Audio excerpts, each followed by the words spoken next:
Hello everybody. Welcome to EPG Parsala to all of you. I am Dr. Varalakshmi. Formerly I was teaching and doing research in political philosophy at Department of Philosophy, Andhra University, Visakhapatnam. Today I am going to deal with the module titled The Legislative Safeguards for Protection of Child Rights, which comes under paper on child rights. This module deals with the following contents. These are 1. Learning outcomes, 2nd. Introduction, 3rd. Welfare legislations for the rights of the child, and 4th. With the protective legislations for the rights of the child, and 5th is with the summary. Now let us deal with the learning outcomes. This module aims at giving an overview of legislative safeguards entrusted through Indian legislations to protect the rights of the child. By the end of doing this module, students will come to know of the protective as well as welfare legislations at central level, and that also insist the states to protect the rights of the child. Now we shall deal with the introduction. The Constitution of India, which came into effect from 26/1/1950, in its preamble itself held, "We, the people of India, having solemnly resolved to constitute India into a sovereign, socialist, secular, democratic republic, and to secure to all citizens justice, social, economic, and political liberty of thought, expression, belief, faith, and worship, equality of status and of opportunity, and to promote among them all fraternity, assuring the dignity of the individual and the unity of the nation." And true to its nature, Indian Constitution aimed at these goals through various legislations apart from its constitutional provisions for the rights and duties of citizens, and child is not an exception for any legislative measures in this way. Apart from the constitutional measures restored in the Constitution for the rights of the child, as a citizen, child needs special attention to, owing to its nature, tender nature, age, and lack of enough physical and mental development to claim a right for its own development. Further, basing on the changing social and economic needs, a nation has to introduce new legislations. Furthermore, from time to time, we also need to amend the legislations, and at times we have to repeal the laws that are not relevant to the present needs. So, we have legislations especially enforced for the benefit of the child, such as the Right of Children to Free and Compulsory Education Act 2000, and the Prohibition of Child Marriage Act 2006, and also other legislations. Sometimes legislation provides for special provisions for child, as we find in the Facts Act 1948. For the sake of convenience, here the exclusive legislations for child and that have special provisions for child are categorized here as welfare legislations and also protective legislations. Now we shall go into the details of these legal provisions for the care and development of the child. We shall pay our attention to child rights and legal intervention now. First, we shall deal with the welfare legislations. Special Marriage Act 1954 provides for the legitimacy of children of void and voidable marriage under section 26, and section 38 provides for the custody of the children, education and maintenance consistently with the wishes of children wherever possible. Now then, the Citizenship Act 1955 provides for the citizenship of the child by birth in India under section 3. Now comes the Protection of Civil Rights Act 1955. It protects any person from untouchability. Then Hindu Marriage Act 1955 prohibits marriage of a boy whose age is below 21 years and that of a girl whose age is below 18 years under section 5. Section 26 provides for child's choice that which is considered in case of custody.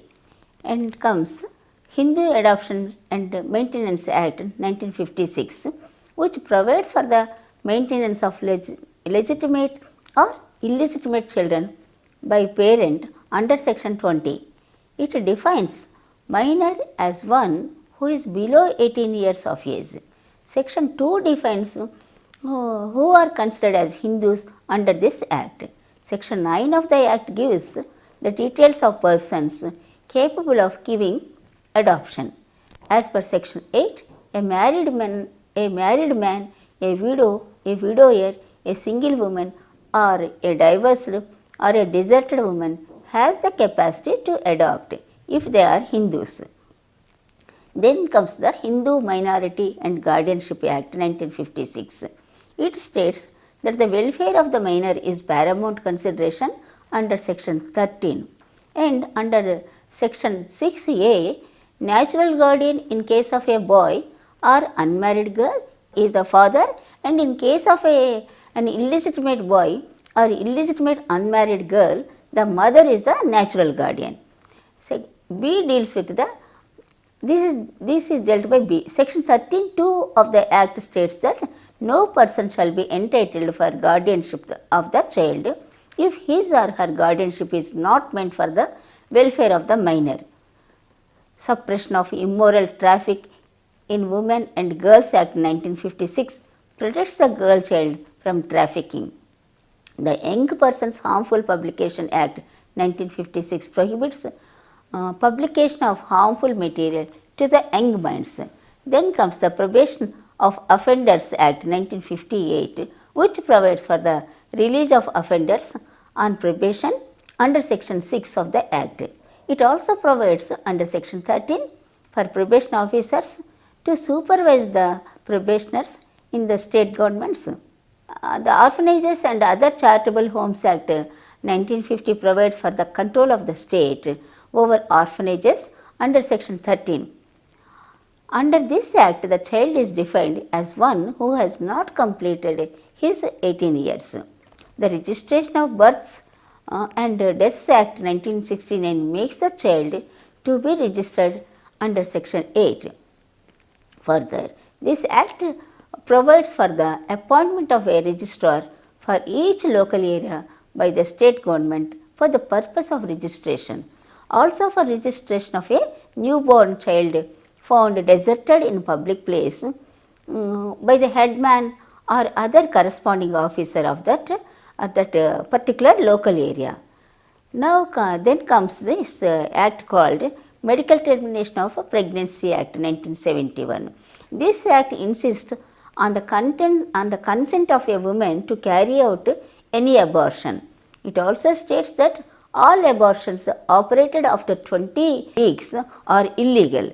Then comes the Family Courts Act 1984, which provides for the establishment of family courts to deal with matters related to marriages and family affairs under section 3.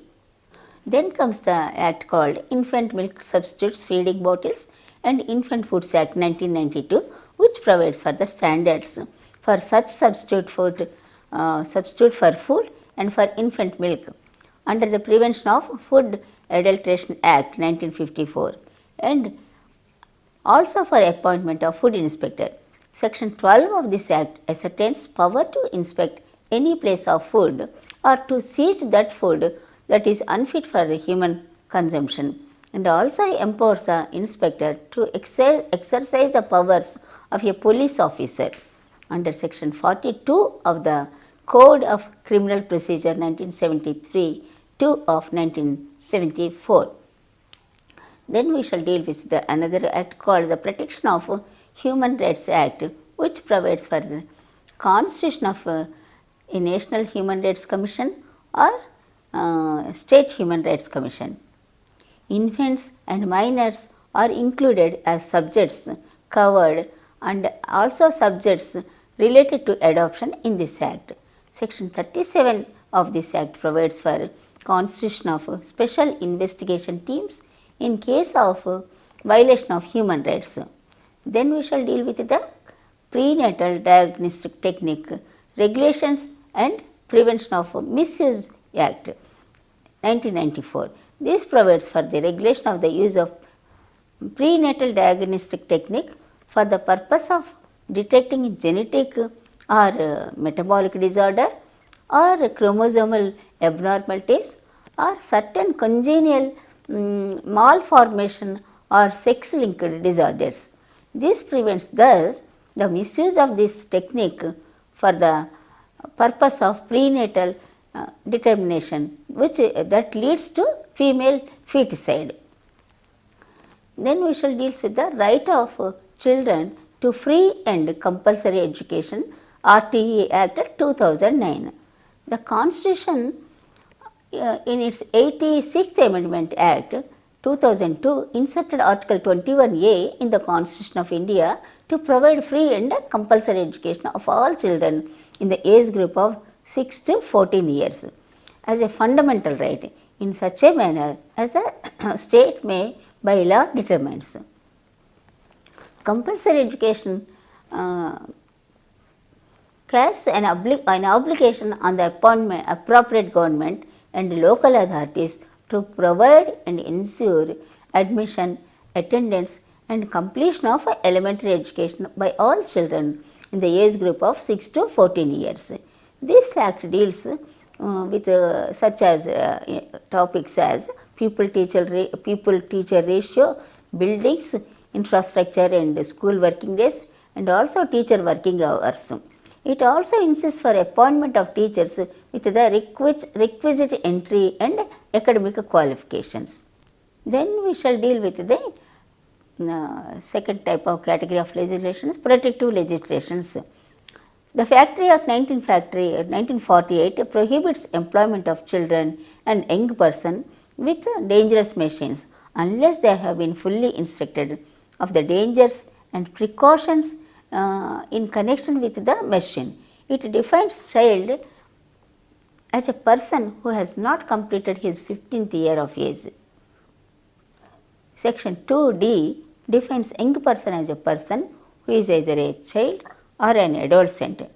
Under section 67, no child who has not completed his 14th year shall be allowed to work in a factory. Section 69 provides for certifying surgeon who deals with the certification of fitness of a young person of his completion of his 14th years of age and of physical standards to see that the young person has completed his 15th year and is fit for full day's work in the factory. Section 68 of this Act states that a child who has completed his 14th year or an adolescent shall not be allowed to work unless a certificate of fitness of the child is granted as per 69 of the Act. Section 79(2) deals with the annual leave with wages or every child who has worked for 240 days or more during a calendar year at the rate of 1 day for every 15 days of work. Section 71(1) of the Factories Act states that no child shall be employed to work A. for more than 4.5 hours in a day and B. during night. For the purpose of this section, night means interval between 10 p.m. and 6 a.m. state the subsection 2 of this Act, of this section, and this allows the child for only 2 shifts and do not overlap or spread over more than 5 hours each. Section 99 deals with the penal measures to the parent or guardian against double employment of children in a factory on any day on which he has already been working in another factory. Section 48 of this Act deals with the provisions of creches, for the use of children under the age of 6 years in a factory wherein more than 30 women workers are employed. Then section 49 deals with the employment of welfare officer, and section 115 deals with the publication of rules of the act made by the state government. Under section 87C, there are provisions for the state government to make a rule in prohibiting or employment of women, adolescents or children into any factory when it is of the opinion that it exposes any person employed to serious risks or bodily injury, poisoning and also disease. Then comes the Minimum Wages Act 1948, which provides for open courts. These courts are empowered to bring the employer to the court in case of violation of the provisions in the Act regarding the payment of the child. Still further, employer can also be made to obtain National Savings Certificate for the amount of difference of wages payable to the child for the past period of employment.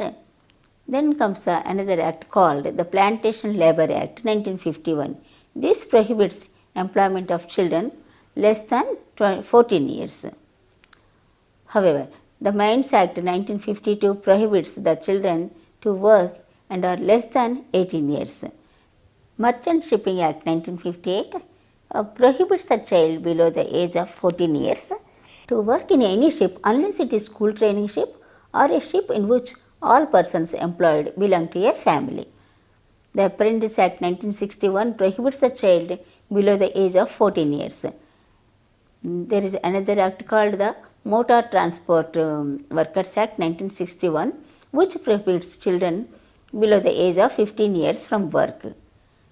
There is another act called Beedi and Cigar Works Conditions of Employment Act 1966, which prohibits employment of a child who is below 14 years and of an young person between 14 to 18 years to work from 7 p.m. to 6 a.m. under section 24 of the Act.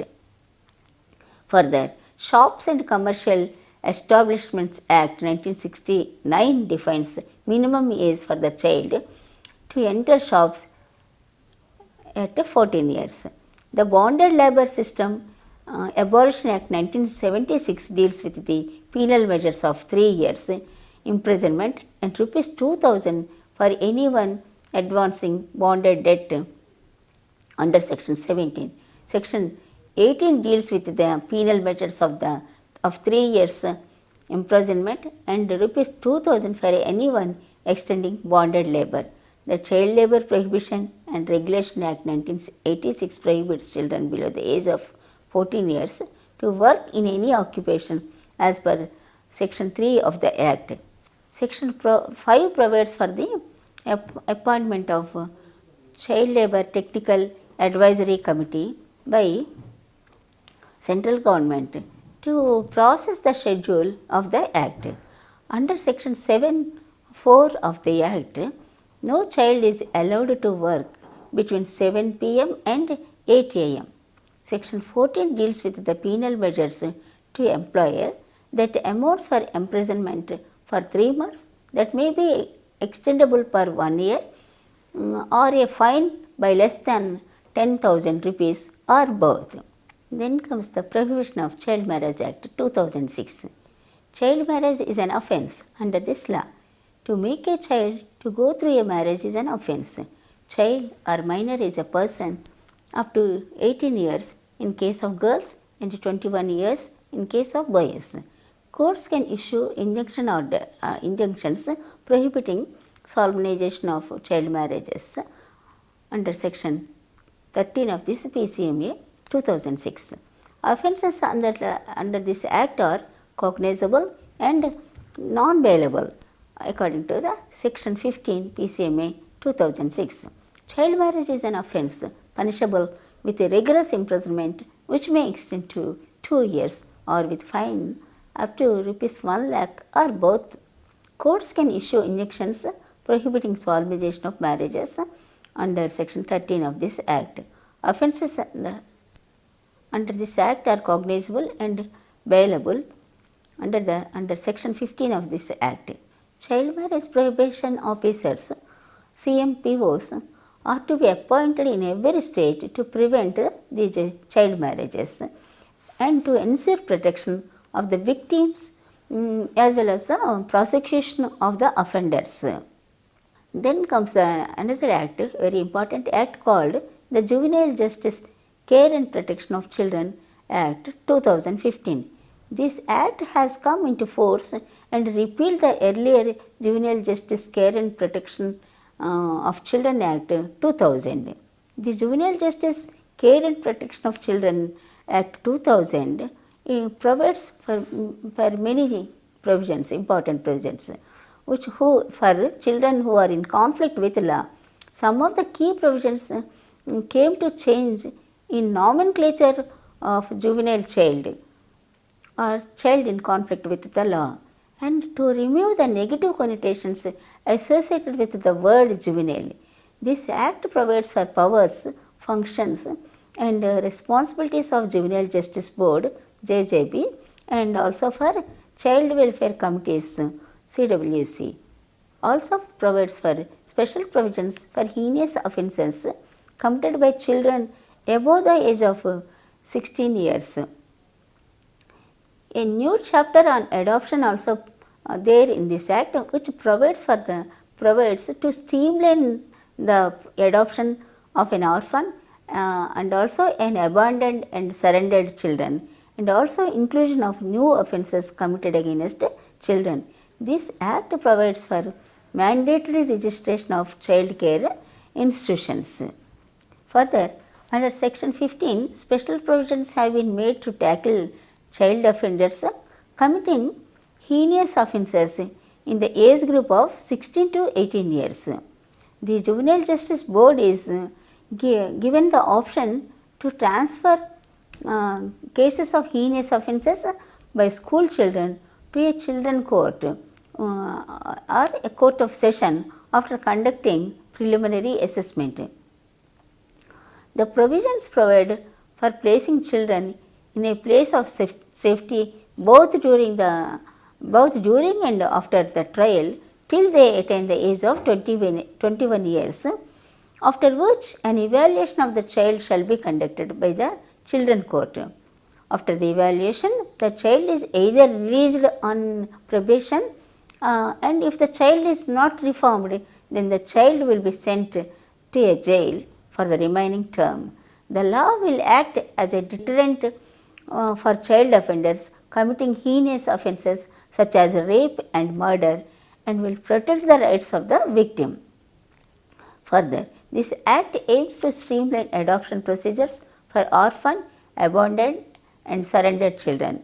The existing Central Adopting Resource Authority (CARA) is given the status of a statutory body to enable it to perform its function more effectively. Further, a separate chapter, eighth chapter on adoption provides for a detailed provisions in this act relating to adoption and punishments for not complying with the laid down procedures. It also provides for both in-country adoption and inter-country adoption. Further, several rehabilitation and social reintegration measures have been provided under this law for children who are in conflict with law, those who are in need of care and protection. Under the institutional care, children are provided with various services including education, health and nutrition and de-addiction, and also for treatment of diseases, and also they are provided with vocational training, skill development and life skill education, counseling, etc. to help them assure a constructive role in the society. Recent changes in earlier legislation for child welfare and protection. 2016 Amendment Act to the Child Labour Prohibition and Regulation Act 1986, India's law on child labour has been amended to ensure that education of children between the age group of 16 to 14 years is not compromised, and that the law is brought in line with the Right to Free and Compulsory Education Act of 2009. The Child Labour Prohibition and Regulation Act 1986 is thus now retitled as the Child and Adolescent Labour in brackets Prohibition and Regulation Act 1986. This act provides for the definition of child. The 2016 amended act is in sync with the Right to Education Act by amending the definition of child to mean a person who has not completed 14 years or such as specified under the Right to Education Act. Further, it also provides for the definition of adolescent introduced. Adolescent has been defined to mean a person who has completed his 14th year but not completed his 18th year. Provides for the prohibition of child labour. A complete ban has been imposed on employing children except in the following two cases. These are when the children are allowed to help his or her family, or family when such enterprise is not involved in hazardous processes and his or her work is carried out after school hours or during vacations. Further, children are allowed according to this act to work in the audio-visual entertainment industries and also advertisement and films and television serials or any such other entertainment or sports or activities except circus, subject to compliance with the prescribed conditions and adoption of safety measures, and the work does not affect the school education of the child. And this new amendment on child labour prohibits employment of adolescents in hazardous occupations and processes introduced. And as per the act, child labour made a cognizable offence. Punishments for contravention enhanced for employers. So, these are the provisions. Now, we shall summarize. We must note that a child is not defined with an uniform definition. India is a signatory to the United Nations Convention on the Rights of the Child, which aims at protecting the best interests and rights of children, and defines as someone who has not completed his 18th year, but majority may be attained earlier. But this is a dilemma, because to provide the rights of the child is one thing through welfare legislations, and to protect the child is another aspect. But at times society needs protection even from the delinquent children who are not brought up properly based on the social and economic situations.